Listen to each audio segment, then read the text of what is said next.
lutar, lutar até o fim, sempre até o fim, lutaremos até o fim, combatente do búfalo.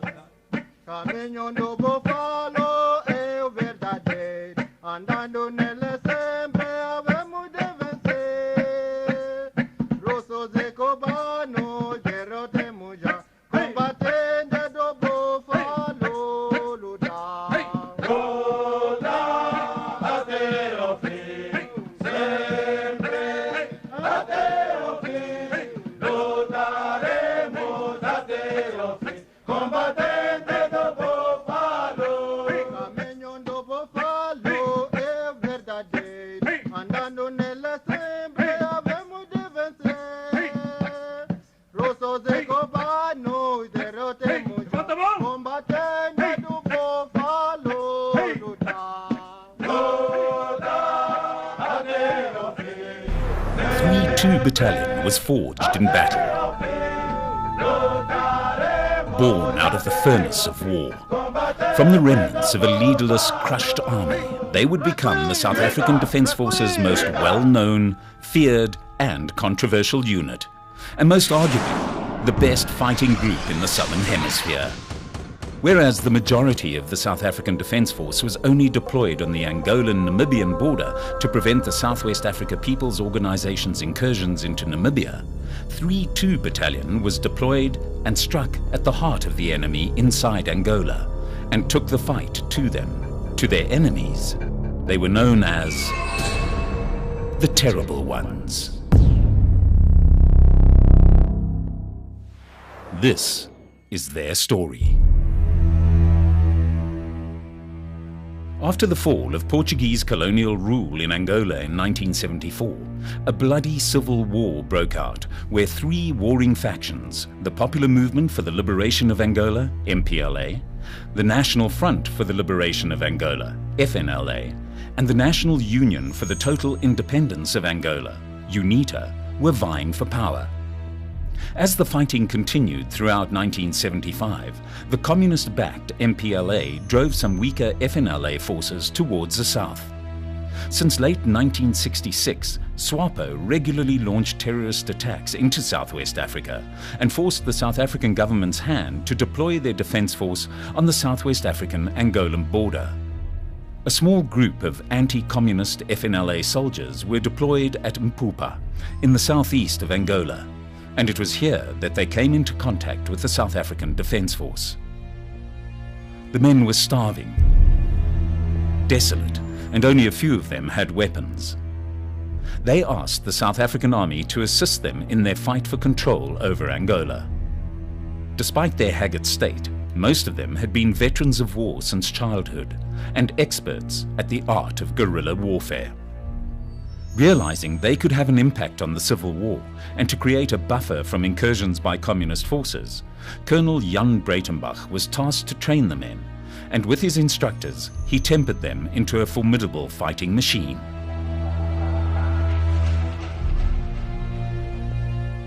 In October of 1975, the South African Defence Force launched Operation Savannah, South Africa's first major invasion of Angola.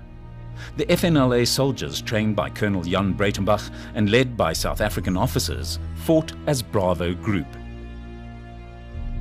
When Savannah ended, Colonel Breitenbach was tasked to train the former FNLA soldiers into a disciplined fighting unit. Colonel Breitenbach was ordered to bring all of the new unit's members to Namibia to train the men as members of the South African Defence Force, and thus 3-2 Battalion was born. There was a huge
from not eating and only drinking water. And I went to the sick bay, and they come fetch me again. They asked, "You want to go on?" I said, "I don't want to fall off."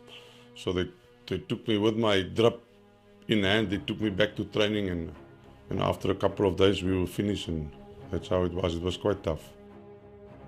The selection was a little bit hard because in my training, I can remember nicely, we were 210 members, but we end up to make it only 59. It was an extremely tough course that we had to do, selection course. Which it was a couple of days. It was about 4 or 5 days where you would actually be without food or water. We were chased, obviously, to do it in a specific time. And we were heavily laden with kit, mines, bombs, everything to load the kit. And then after the selection course, we did our foreign language course in Portuguese. And then after that, we did foreign weapons training, ranging from AK-47s, all the Russian equipment, PKM, the PPSH, RPG-7. Pretty intense. You know, we just come out of Oudtshoorn. If you've been to infantry school, then you would sort of know what we've been through. And when we got to 3, it was completely different. The tactics, the training, the bushcraft, everything is totally different to what we've been trained to do in Oudtshoorn in infantry school. Arriving at 3-2, it was sort of very difficult. You have to adapt. The general language was Portuguese, so I had to learn it very quick because we were 2 weeks in training, and after that we deployed operationally. So after that first operation, I could basically speak Portuguese or slang Portuguese when we got out. Well, I don't think it was a matter of adapt. We just had to adapt because we were, you were one white man and 35 to 40 troops. So you just had to do it. One of the things that you've quickly had to pick up was the language. We had to manage to speak Portuguese. I was lucky that I had a person in my platoon, Jacques Alexandre, that could speak a little bit of Afrikaans because he worked on the mines in South Africa for a while. But something that I learned in those days was that the value of a sand model, to build a sand model on the ground and to show them exactly what we are going to do, where we will attack, and then take a little stick and show the man and tell him, listen, this person is you. You're going to be there on the ground and we're going to move into that direction. And that is how I overcame the language problem. Once you earned the respect and the leader was accepted, and there were certain obstacles and challenges that you had to bypass to be accepted by the soldiers. So that bond, it's a bond. That bond that you formed with your platoon, especially, it was almost impossible to break that bond. It was actually very easy. It was a good relationship where we needed each other. We had respect for each other, but I'd say we probably weren't friends. You had to rule with absolute discipline. My personal feeling was the troop needed to be more scared of us than he was of the enemy, but the troops were actually much better than us in the bush. So we needed them as much as they needed us. When I went to 3-2, we didn't know what it was. We didn't know what to expect. We didn't know we had to work with black Portuguese people. And so it was after the training, we received our platoons, and then first thing was to learn to speak their language because they couldn't speak English, or a little bit, some of them. I mean, if you couldn't speak Portuguese, you wouldn't have been able to survive. And then to learn their way and their culture. And the biggest thing was, I think, for us as white leader group was to prove yourself for the troops that they can believe in you. Because if they didn't believe in you, then they wouldn't have fight with you. It was based on mutual respect only.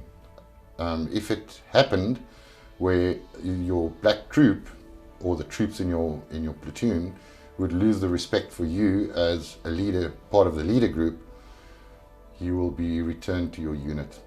You will actually be chased away out of the unit. Because I think you wanted to be there.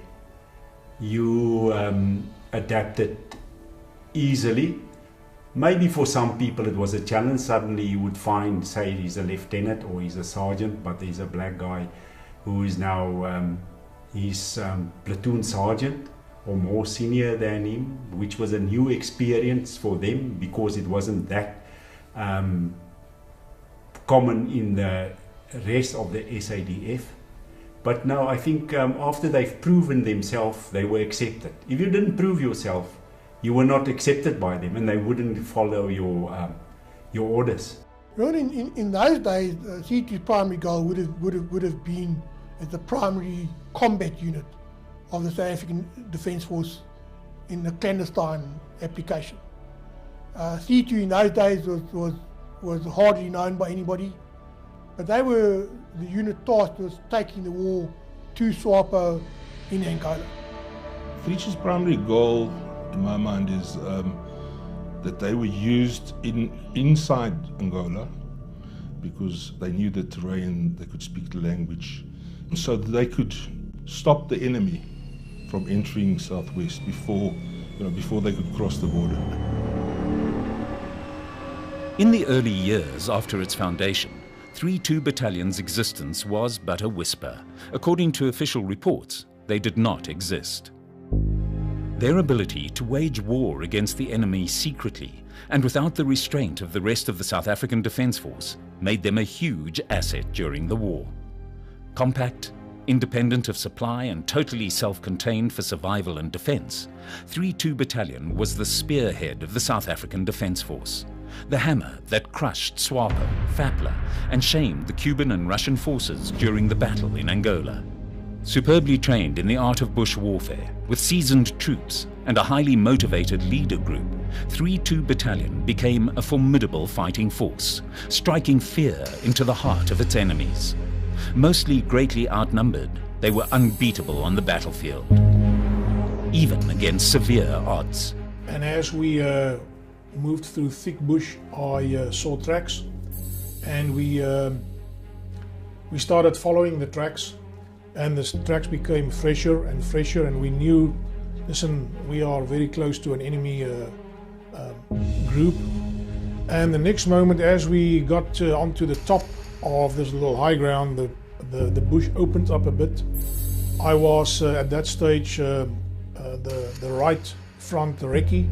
My platoon sergeant was the left front recce, and the next moment we were in an ambush, and they started shooting at us. I went down, looked up, guy shot me over my knuckles. I shot him twice, ran forward, went down behind a bush, and as I looked up there was a SWAPO basically from here to the camera, even a little bit closer. And he had a submachine gun in his hand, and he pushed it forward, pushed the trigger, and fortunately for me, it stopped.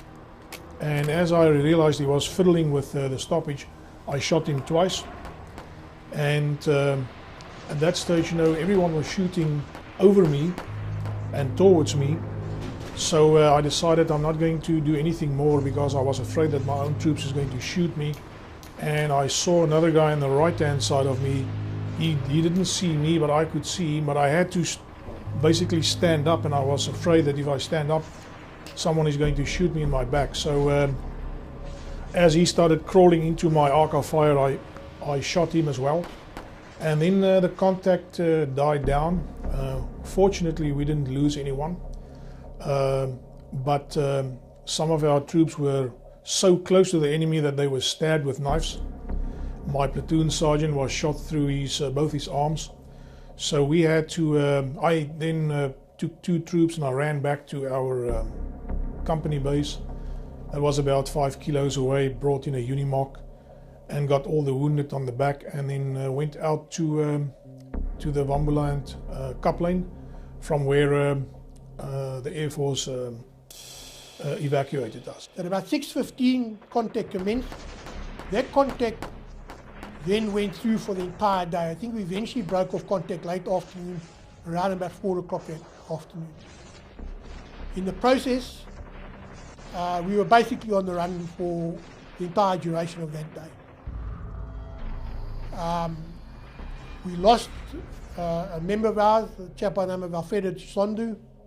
Chisondu was shot at point blank range by an RPG. It was so close that the RPG entered his chest and exited his body without even activating the firing mechanism. That's how close he was to the shooter of the RPG. We dragged Chisondu's body with us for some period of time, but the fire was so intense and the enemy contact was so close that we couldn't continue to extract Chisondu's body with us. And we made a decision at a point to leave Chisondu's body behind and to continue with our exfiltration. At some point in the afternoon, Defence Headquarters, I think, realised that we needed air support if we were going to be extracted safely. And I believe that the decision was taken at Bastion, South African HQ at Bastion, to call the Impalas in and to bomb a safe zone for us to break off contact with SAPU, so they could send the Pumas in to extract us. And I think that extraction happened around about 4 o'clock that afternoon. So we were in close contact with SAPU for about a 10-hour conflict. Radio intercepts, I think, later showed that we had killed about the vicinity of about 20 to 23 SAPU members and had only lost Chisondu. I, at some stage, had a grenade explode above me, and still to that day I've got grenade shrapnel above my right eye here. And the bleeding was so intense that I realised that I must have been wounded in the head, but I didn't feel anything. So I was a little bit confused. I thought, maybe I'd hit my head while taking cover or something had happened. But I was bleeding so profusely that I actually had to start firing out of my left shoulder, which isn't my natural firing position. Big operations where you're flown in, put on the ground, attacked a base, flown back out again, resupplied, back on the helicopters, Puma helicopters, 4, 5, 6 of them, moved to a point, dropped down, launched another attack, and those butterfly operations were quite intensive. On the 21st of May 1980, 3-2 Battalion attacked the heavily fortified town of Savati with an assault force of 210 men, a 26-man mortar group and 10 stopper groups of 3 men each. The base of Savati was over 1,000 men strong. It would be 3-2 Battalion's greatest battle.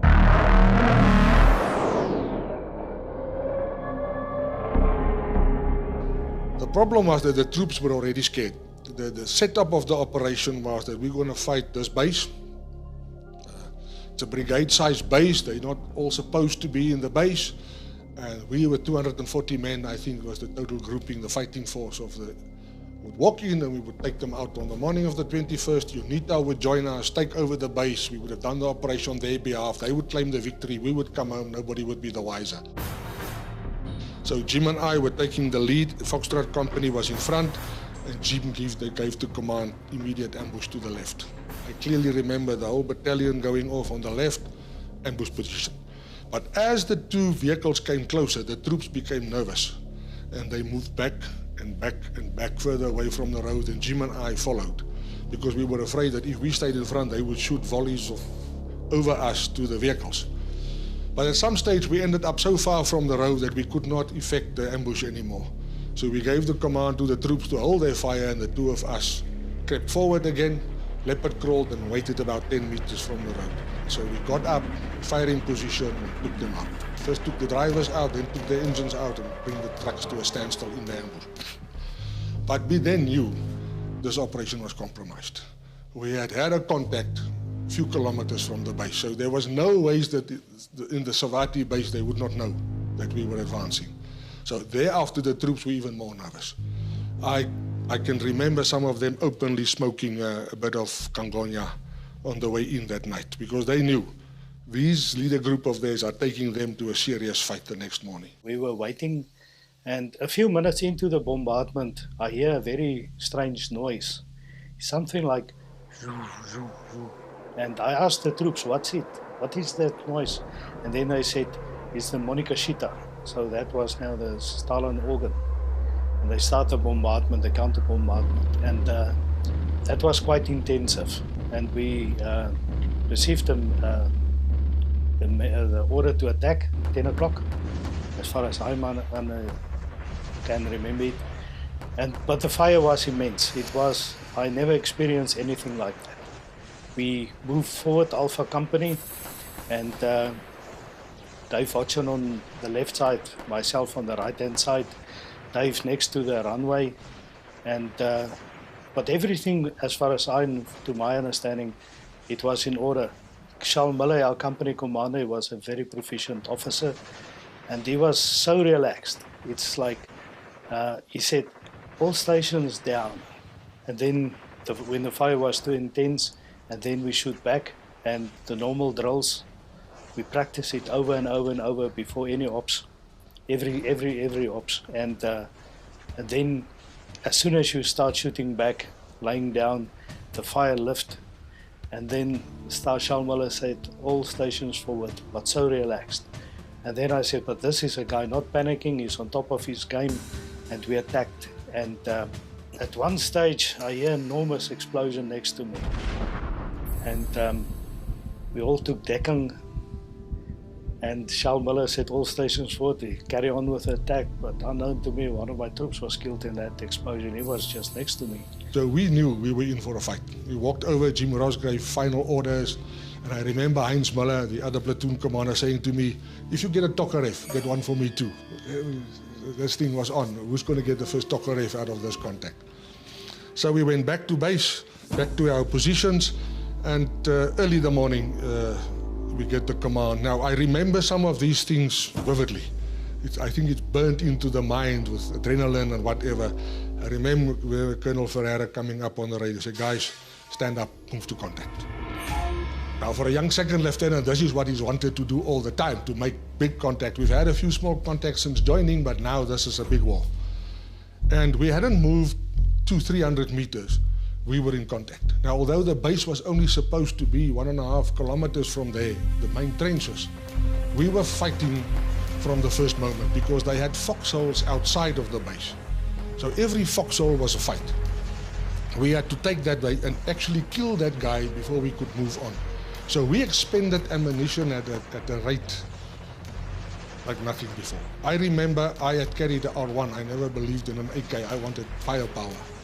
I carried 10 magazines and 5 spare boxes of ammunition.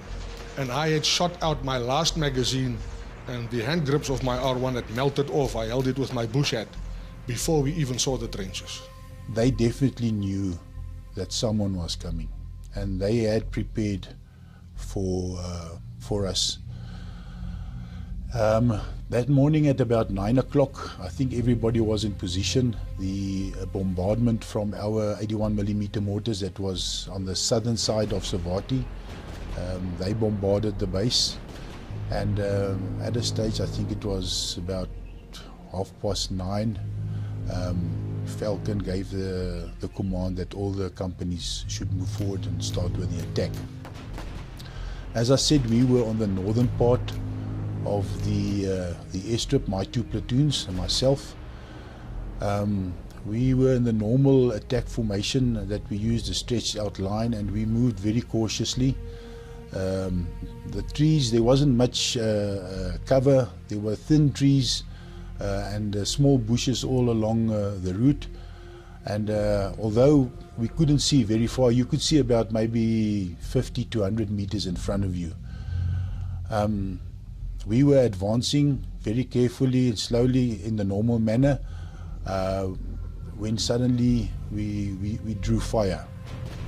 Okay, we went over in the normal fire and movement mode where we do buddy-buddy, and I could hear the platoons. I was in the center of the 2 platoons. I could hear them calling and doing the normal shouting, you know, moving forward.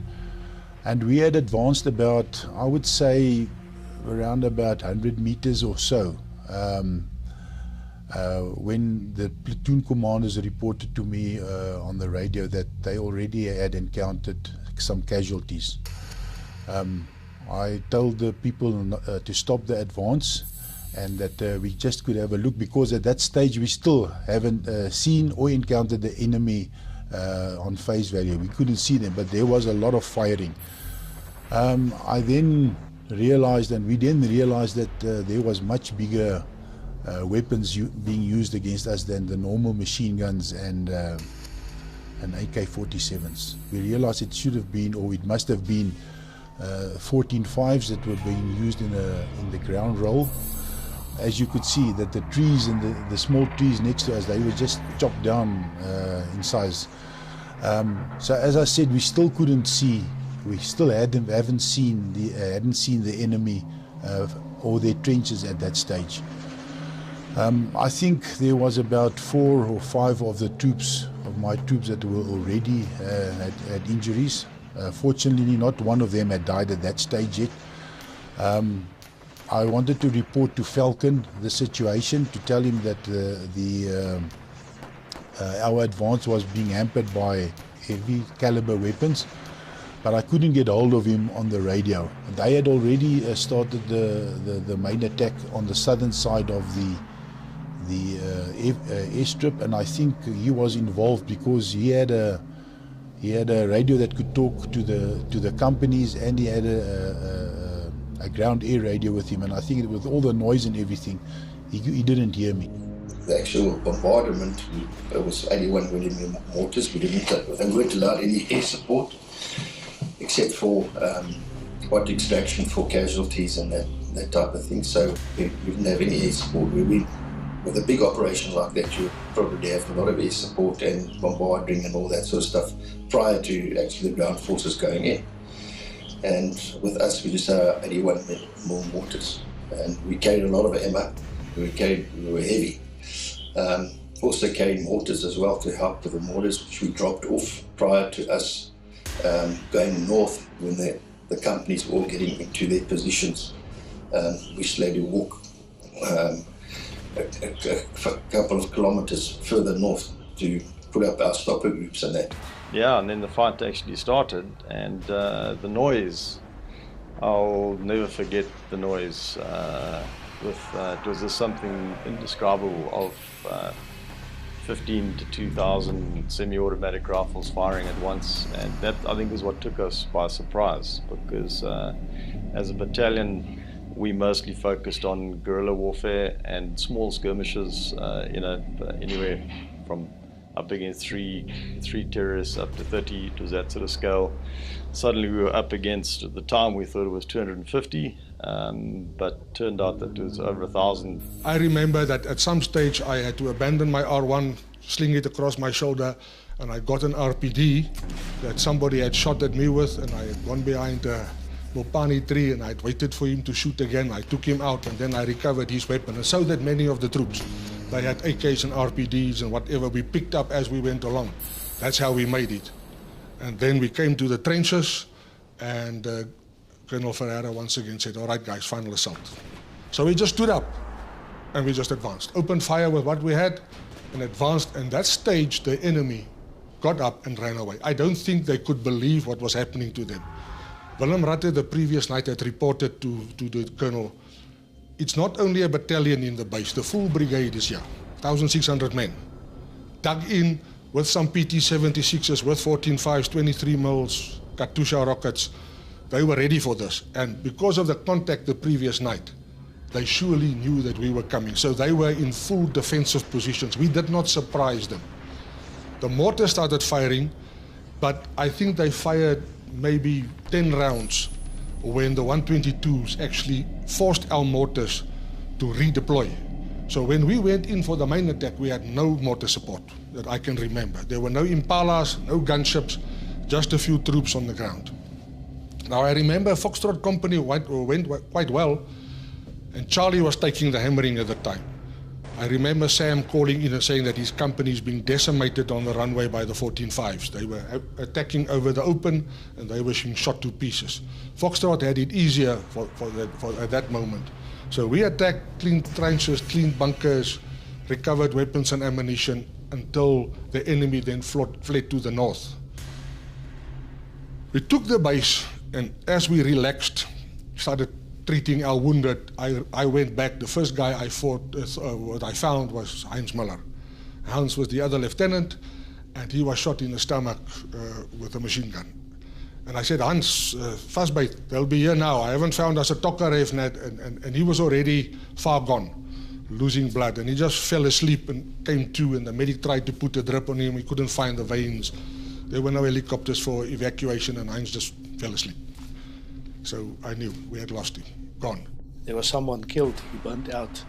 And I walked towards the body, and there's no way you can recognize. It was impossible to say whether it was a black guy or a white guy. So it transpired that he carried a white phos grenade in his webbing here. If he didn't had it here, it would have been a shoulder wound, and he would have survived. And we ourselves, the old guys, never wear a white phos in front of us for that very reason. So, and then we start getting all the wounded.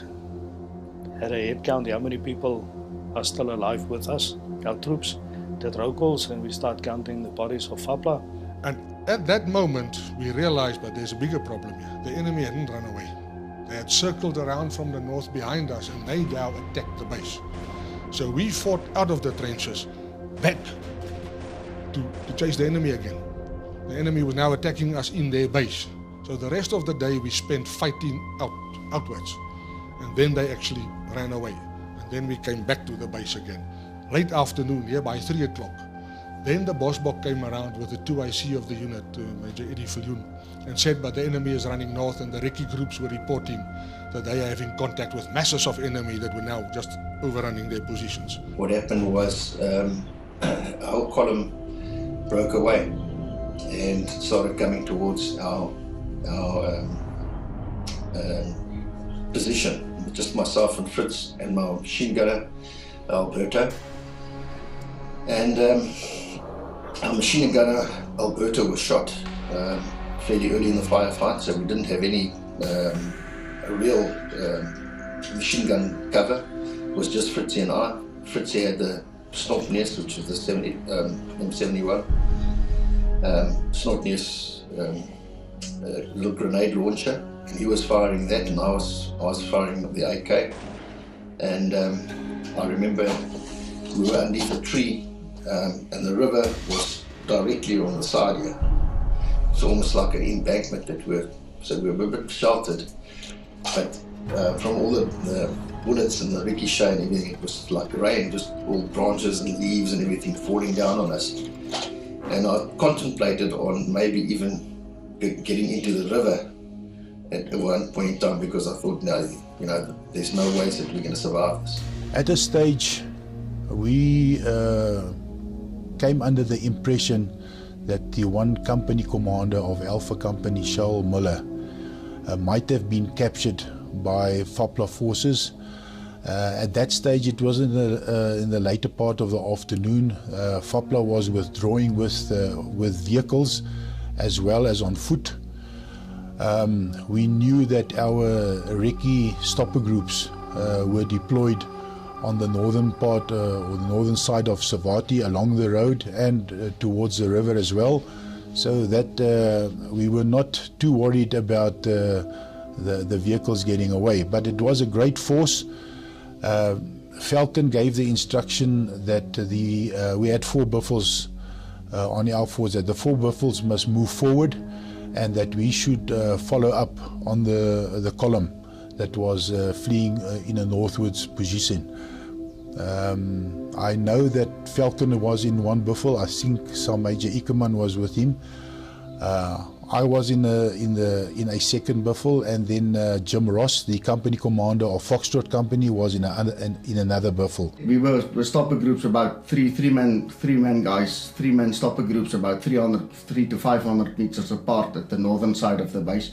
We laid a big vehicle ambush on the road with quite a big group of guys, but unfortunately the guys didn't use the road. They flew with the vehicles through the Shana. Luckily we had rocket launchers, to stop them and so on.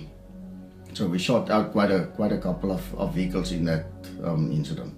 We went into a formation, a spread out formation from the road towards the river on the floodplain, and we moved northwards.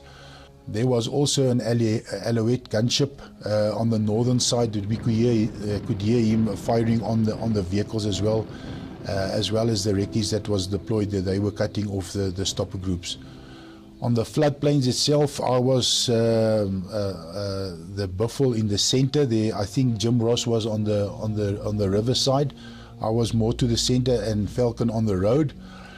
But we could see hundreds and hundreds of Fapla trying to flee. They didn't want to stay on the roads. I think that's the people, or they might have got off the vehicles when the vehicles were ambushed by the recce's. But we just saw hundreds of people running towards the river and running towards the north, and also trying to hide in the grass. And that is where we really encountered, I would call it a duck shoot. We were in the vehicles, the people were running next to the vehicles or hiding in the grass, and we were just shooting the Faplas as they were running. Nobody was firing back at us. I think they were just trying to get away from us. There was an incident. We all had machine guns mounted on our Buffles, Brownings. Later on, their ammunition was finished. We all had all AKs or FNs with us, and our ammunition was finished. So as soon as you shot someone, you jump off, you take his weapon and his ammunition, and we'd have ammunition again. And we were driving around there and shooting until Falcon told us that they had found Charles Miller. He was found in a trench. He had been killed. Now, Charles, I spoke to one of my troops. He was wounded, and I only spoke to him after the ops, a few months later, and I asked him what happened. And then he said, well, you know, Charles was wounded in the hand, and as he jumped over a fence, someone tried to grab him, and he tried to get away, and the person shot him. And that is how Charles Miller was killed. Unfortunately, we were never trained for battles like that. We were light infantry. We were trained in guerrilla warfare. That was the job for a mechanized battalion, not infantry like us. We never really practiced how to clear trench systems and bunkers. Rod Jarren, who came from the RLI, who joined us, he actually, in the middle of the battle, he was clearing trenches, he was clearing bunkers, you're throwing hand grenades. And something that at that stage we never practiced. That's Savati for me. I realized that day when I stood by Heinz that I was not a boy anymore. That day I had become a man.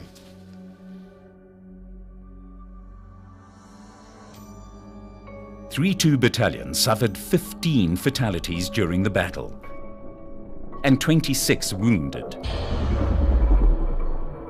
The People's Armed Forces for the Liberation of Angola, FAPLA, later confirmed that they had suffered 558 casualties. On the 13th of June 1982, 3-2 Battalion launched a surprise attack on a 300-man strong SWAPO base with a 46-man assault force, 22-man strong stopper group, a 12-man mortar group and 4 gunships from the South African Air Force. Although the enemy were caught off guard, the unit was heavily outnumbered, and it would take a full 10-hour full-scale firefight to get the enemy out of their base.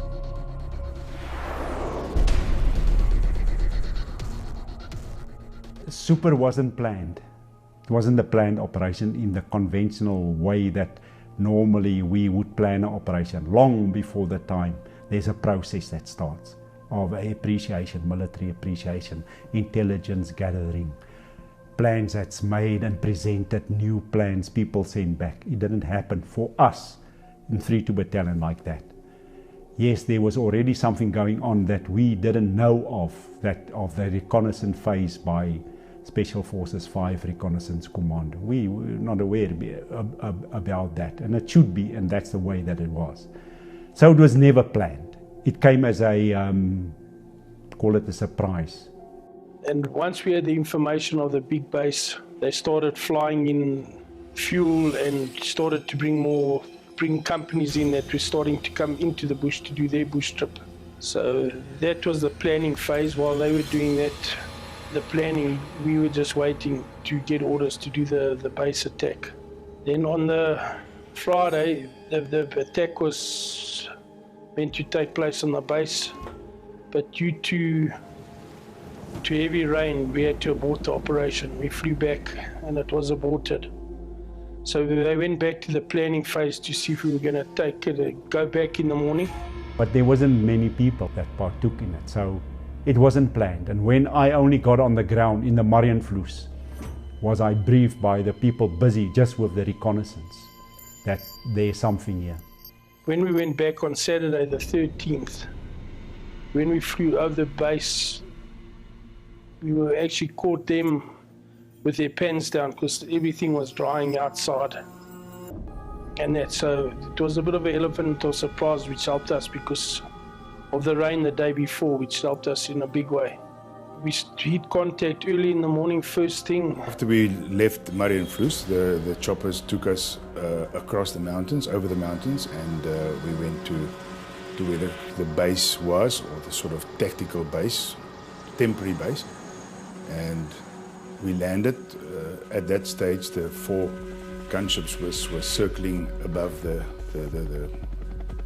base, and yeah, we got dropped off, and the Pumas left, and then it was quite a lot of chaos because to organize your troops and to get them all together and to know which way to go, which way to attack, which way the attack is coming from, because you don't know the area, and it was very mountain and rocky and all that. So after a bit of screaming and shouting, we got everybody lined up, and the 2 platoons, which was Alpha Company, which was our platoon, J.C. Kerstein and myself and Philip Stewart, and then Kenneth Swart and Louis Lombard, they were in the Foxtrot Company, and that was the front line. That was the attack platoons. I think we were about 46 people. Yeah, there wasn't a base as such. There were people all around. There weren't any trenches. They had vehicles that obviously got away at some point because the munition must have got there with the vehicle. But there wasn't a physical base as such. The guys were lying under the trees and just sleeping almost in a temporary type base. As we got dropped, we immediately drew fire. There were some SAM 7s fired at the gunships that was above the base, and lots of mortars that was fired at us, and we also obviously answered with mortar fire back, with small mortars, 60 millimeters. And then we started moving forward, slowly but surely, and we were still quite away from the base I think where we were offloaded was maybe between 1 kilometer and maybe 1.5 kilometers away from the base, where they actually were, and we moved very slowly in the beginning until the troops got lined up. And what was very good was that the helicopters could see us in the inside of our bush hats. We had a piece of day glow stitched in, and that made it very easy for the choppers to see us, and they could tell us when we were moving too fast, maybe in the middle or on the left or on the right. And we were all the time in radio contact with everybody, so we knew exactly what to do when, and to keep the troops controlled, that they don't run in front of each other.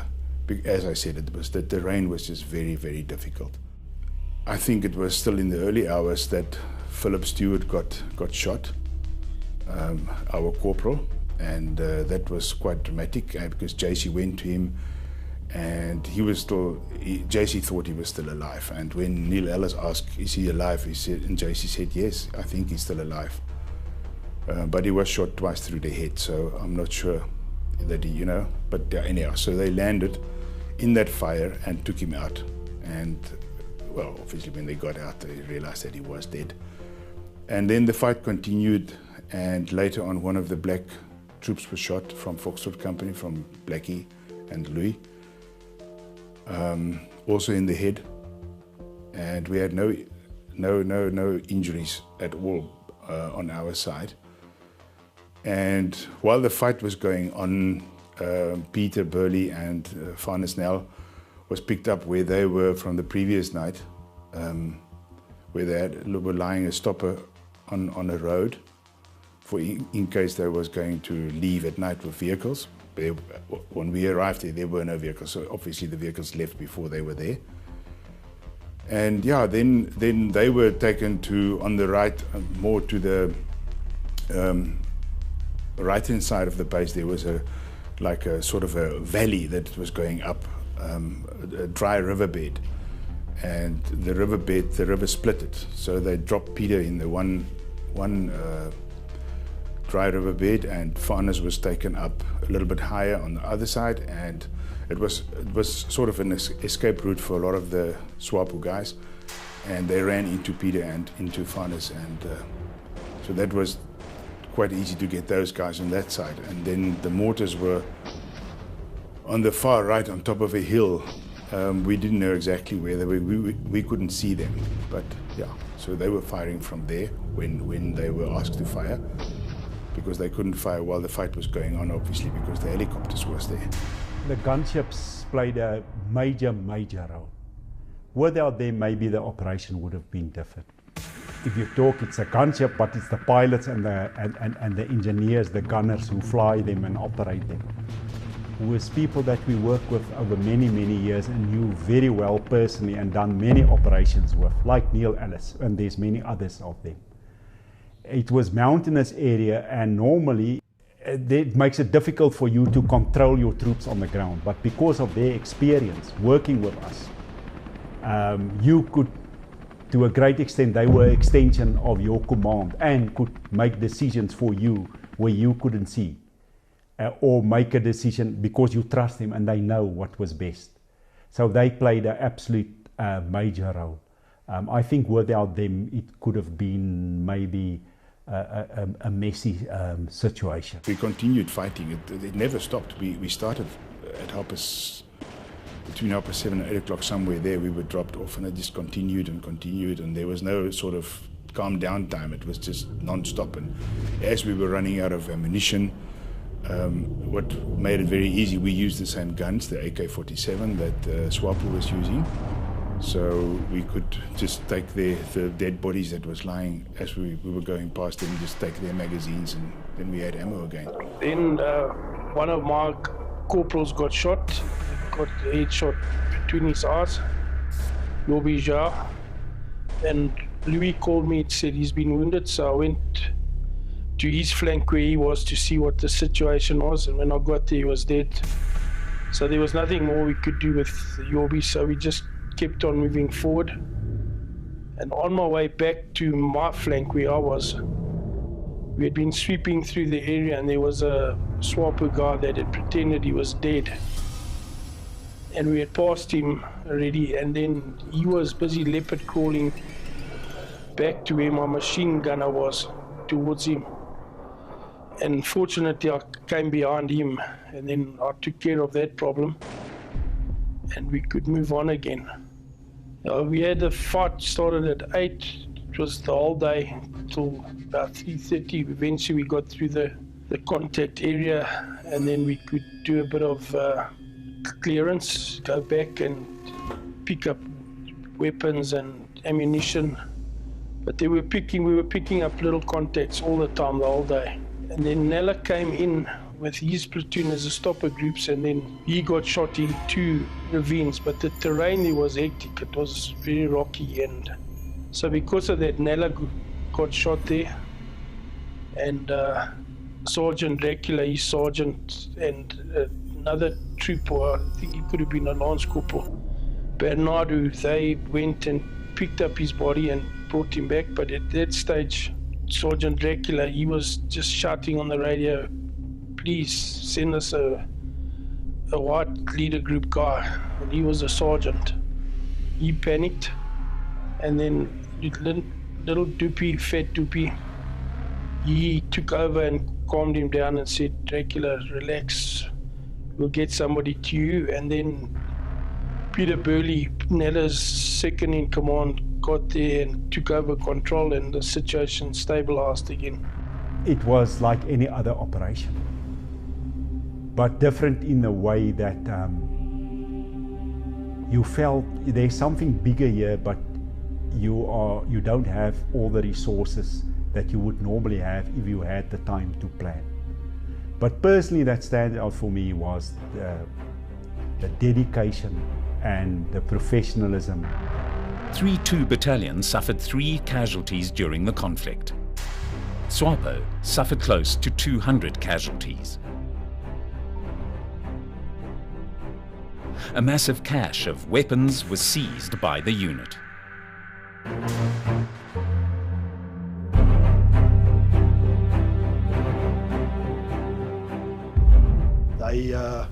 They attacked, and the first shots that were fired was their 57mm cannon, RPGs and everything else that they had. And the first shot that came as myself and Jim was already lying in the trench, hit my rucksack.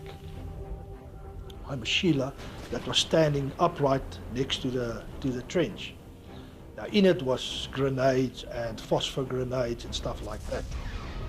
And obviously this made a lovely fireworks. Obviously when it exploded, both of us got wounded there in the trench. Jim more seriously than I did. This made a lovely big fire, so they could concentrate all their fire on this burning Sheila, sleeping bags and. So the fire was quite concentrated, heavy, and then myself and Jim tried to put out the fire, stupid under this heavy fire. We eventually went back and we sat, that whole night we sat in the 82mm mortar hole which they have dug for the 81s. And the 5.5s, the 5.5 cannons were also deployed behind us. They fired a few shots and then SWAPO dispersed. Now we had the tracks, we could go. However, the next morning myself and Jim was casevaced. We basically only had our clothes on, the rest of the equipment was burned. The weapons, our weapons were buggered. So all this equipment and ourselves were loaded into the Puma and we were flown back to Ilundu, Inanna. Jim was flown up to Kuiergat, and I think from there he went to 1 mil. He was wounded in his hand. I just had a lot of shrapnel in my head. I deployed back to the field 2 days later, where we continued with this operation, which is another story. What happened then, apparently the medics picked up in Kuiergat, saw this equipment, and our names were written on this equipment. And they saw the names, the number and everything, and they thought these 2 guys are dead. They must be dead. Jim was a candidate officer at that time. I was still a lance corporal on paper. And not long after, somebody phoned from South Africa, Johan Smith. He was wounded at the time. He was in one military hospital recovering from another operation. And he said that both of us have been declared dead. It is in the state newspaper. Even our names were put at Fort Klapperkop, CO J.G. Ross, Lance Corporal B.D. Vermeulen. Our names were engraved in Fort Klapperkop in the monument. And on that stage, something just triggered me, and I said to them, let's get out of here, something is not right. And as I turned around, I could remember that I turned around, obviously what happened one of them lifted the back or shifted the back, and there was a lifting device on it, and that whole cache exploded.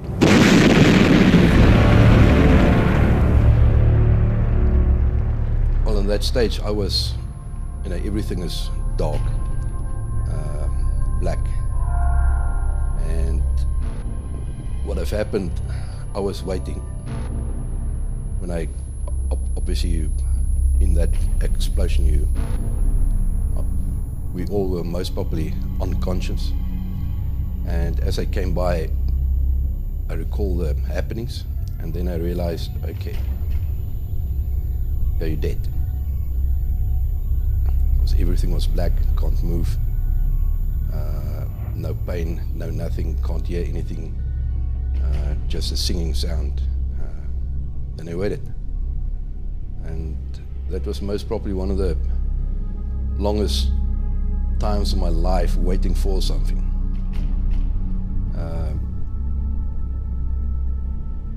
Basically, none of the guys that was in the unit were angels. So in that stage, it's reality. So you're waiting. So you don't know who's going to come and fetch you. Is it God or is it devil? So that's a thing that going through your mind the whole time. Waiting, waiting, waiting. No one comes. And then you could start feeling the pain. That immense burning pain. Everything was pain. Couldn't see, start to feel around, couldn't move. So eventually I got my one shoulder arm sort of out and could feel big stumps on top of me. I had the air pocket where I could breathe. Couldn't hear anything, it was just this singing sound the whole time. And it's like being under the water, you don't know where's up or down. And then I could feel sand and falling on top of me. So I knew basically where it was up. And then I realized, okay, all right, we're down the cache, there was an explosion, you're trapped. Let's see if you can get out of here. So I started to dig out the whole time, the sand tumbling in on top of your head again, in your mouth, in your nostrils, the pain. So eventually one hand was sort of free, and then I could feel someone grab me on the outside, my hand. So they pulled me out. That was the rest of the team that was still on the outside. So they pulled me out, couldn't see anything. The only thing that I could scream the whole time was agua, agua, agua, water, water, water, just to get rid of that pain and burning. So the medics patched me up. Couldn't see anything. You're blinded. Can't hear anything. Then the decision was made. We've still got 2 guys trapped on the inside. I had 2 Sozigons in. That was a pain stiller that we carried with us. I had 2 or 3 of them that the guys injected me with. So I decided to go back and get the other 2, Andrew and Bernardo, see if I can get them out. One of the corporals that I've got, Dalmeida, he said to me, don't do it. They'll get help.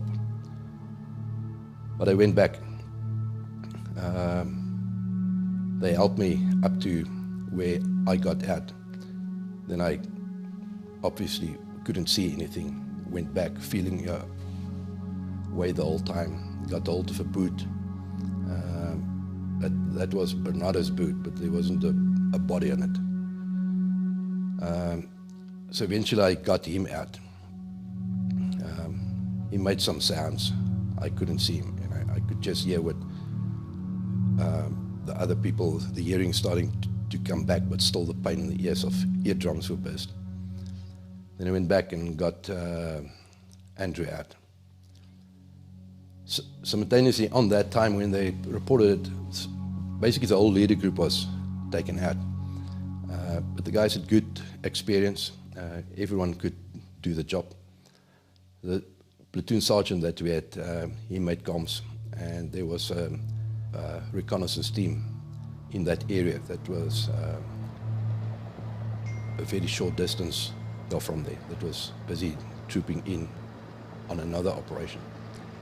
And they flew in and they landed, and can't recall the name of, I've met him later, it was a captain that was one of the reconnaissance operators. He took control over it. And they bandaged us up. Got a Puma helicopter in to transport us out to, I presume, Oshikati, with medical doctors on board.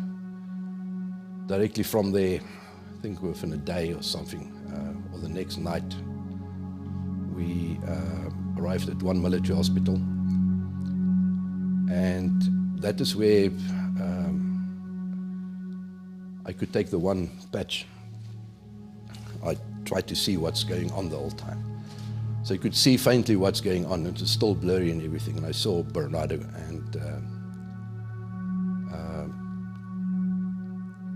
and he wasn't looking good. There was no face anymore. It looked like a sponge. Andrew, I was with him. I talked with him. And that night, he was transferred to Cape Town Hospital. His dad was a medical doctor or something. And he was transferred to Cape Town. I didn't see him again. I only know that in '94 sometime, I was watching a program and these people came up and talked about Andrew, and then I later found out that, well, he couldn't really cope with it. He lost a lot of his sight, recovered some of it later on, but he was badly scarred. And he decided to end his life. With Bernardo, I visited him once or twice in the hospital. He couldn't breathe, there was no face. He couldn't breathe, he had pipes in his throat that he breathed through. And as far as I know, I went back to the unit. After I recovered, I went back to the unit. And I know sometime during that time, he also ended his life. I don't know how, but I just got the word that he's not with us anymore.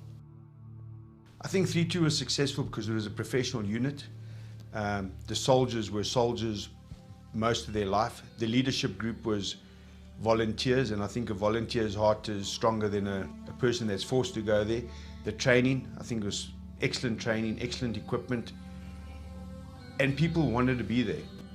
We never, my good remember, we never leave our body in the ground. If you get shot, you die, we pick you up, bring you back to South Africa. In terms of what I've learned lately, working with the Americans and Canadians and guys out in Afghanistan, where they talk about this concept of black ops, we were a unit that didn't exist.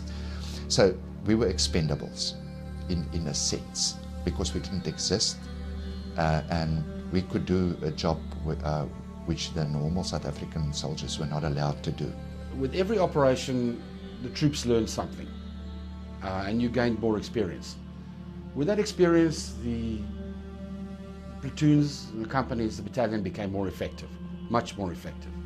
When you consider that they were at war for almost 20 years, say from 75, 80, almost 20 years before they got disbanded, that amount of experience gained is far superior than any training you could receive, because that is hardcore combat experience, and that's what welded the unit together.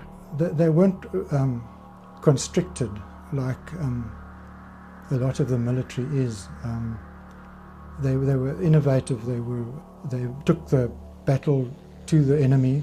They marched to the sound of the guns, as it were. I think it's because we were a brotherhood.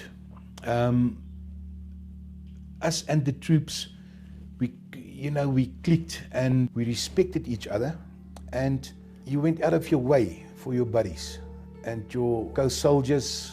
We were a very, very big brotherhood. I think because of the experience of the black guys, we must look a bit further. When I, for instance, joined the unit as a 18-year-old, say, kid, That was my troops. They were soldiers for 20 years and more. So they taught me how to fight bush war. And as soon as you earn their respect, then you can move the world with them. In 1989, 3-2 Battalion was relocated to the old mining town of Pomfret in South Africa, and all the Portuguese soldiers were given South African citizenship. Their roles suddenly changed from bush warfare to being tasked to patrol the burning townships less than a month after relocation, where the African National Congress and the Inkatha Freedom Party members were slaughtering each other in record numbers. It would become the end of an era. A woman was killed and about 100 people were injured when members of the battalion allegedly went on the rampage. The SADF says it began shooting in self-defense. This report by Jessica Pitchford and cameraman Stan Sikakane. Residents of Pola Park say the attack came shortly after 9 o'clock last night and lasted till the early hours of this morning. According to the SADF, soldiers were patrolling the area when they were fired at, and a member of 3-2 Battalion was wounded. They then returned fire. This morning, the body of this woman was discovered in her shack. Countless others were wounded. I found these black Kufu guys picking up some empty cartridges. After that, they started smoking everybody on the street. The occupant of this shack, which came under fire, says he was hit on the head with the butt of a rifle. These men claim they were beaten up after being dragged from their homes. Black soldiers. There were also allegations of rape. Later in the day, an ANC delegation visited Pola Park and called for the expulsion of 3-2 Battalion from South Africa. Zip Kusel and defend yourselves, Pola Park. Say banana. After addressing residents, the delegation met senior officials of the battalion. Do not blame us. If some of these cowardly elements hide in the masses in Pola Park, opening fire on us, people getting hurt, now putting the blame on our shoulders. To our disappointment, you have immediately taken a defense.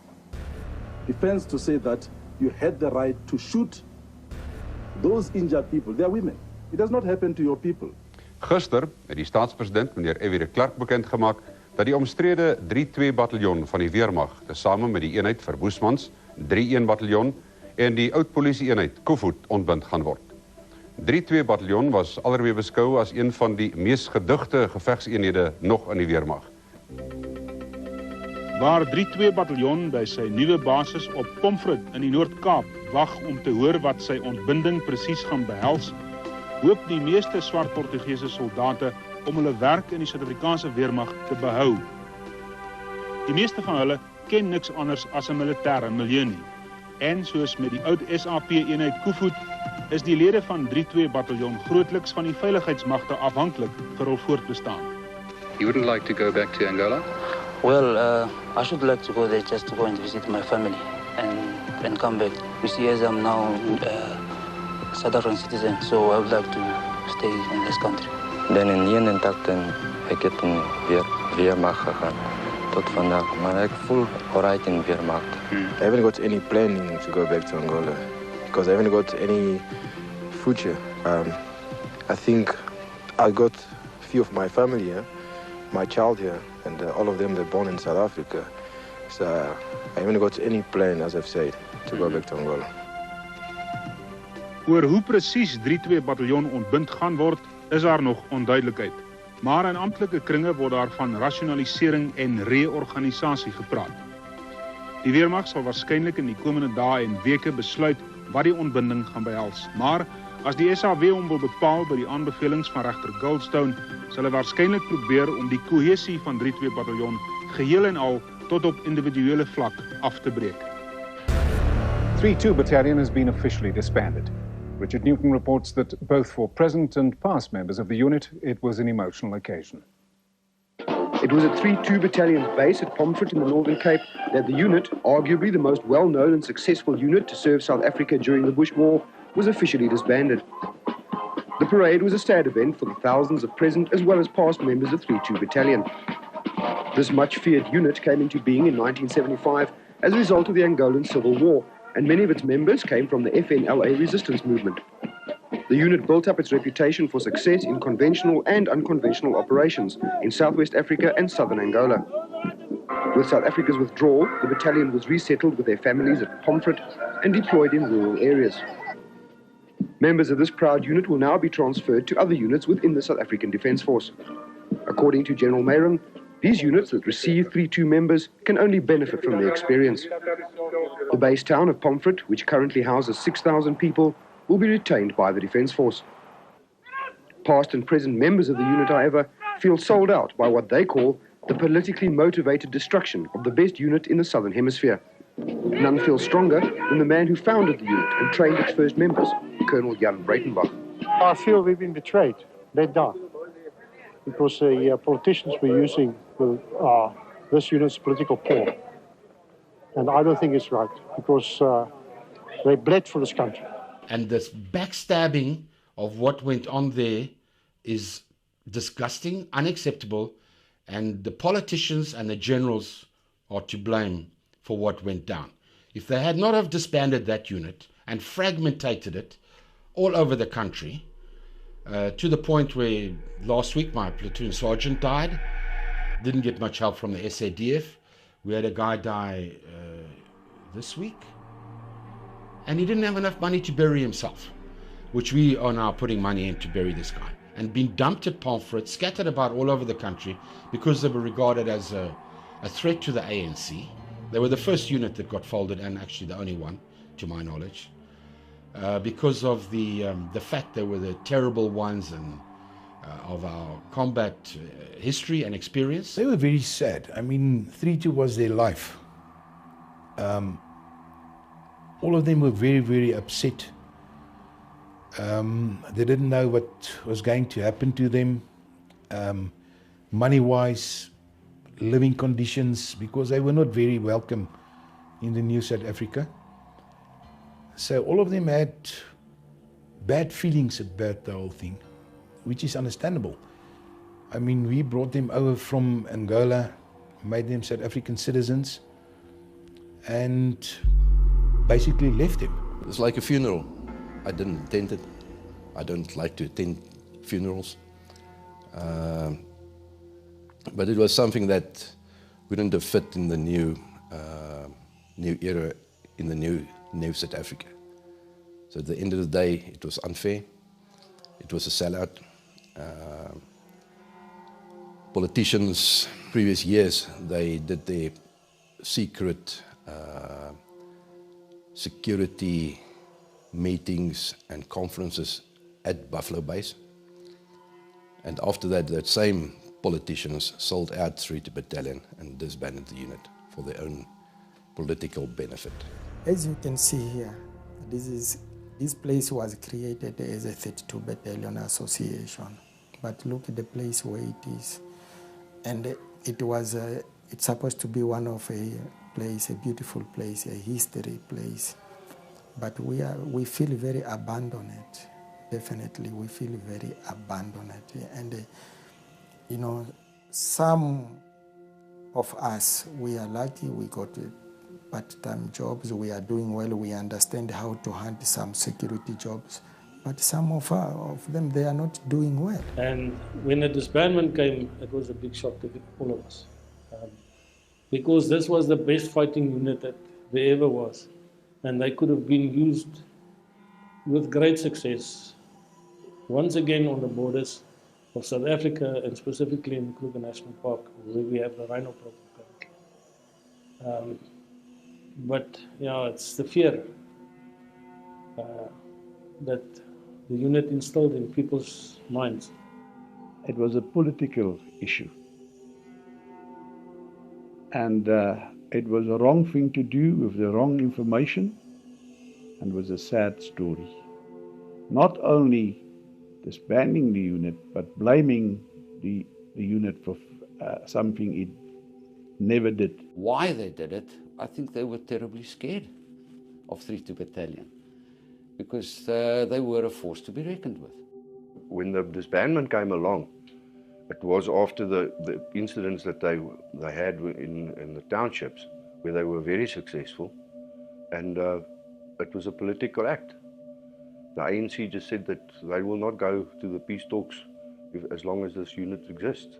A lot of promises made from senior leadership within the government, within senior generals within the unit, that were given promises to, if you want to call it South Africa's French Foreign Legion, that they would be protected, they would be looked after, and their service would be respected. It wasn't. I think it was a political one. It was a very sad moment for all the guys that have spent so much time and given up their lives for the unit.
Sempre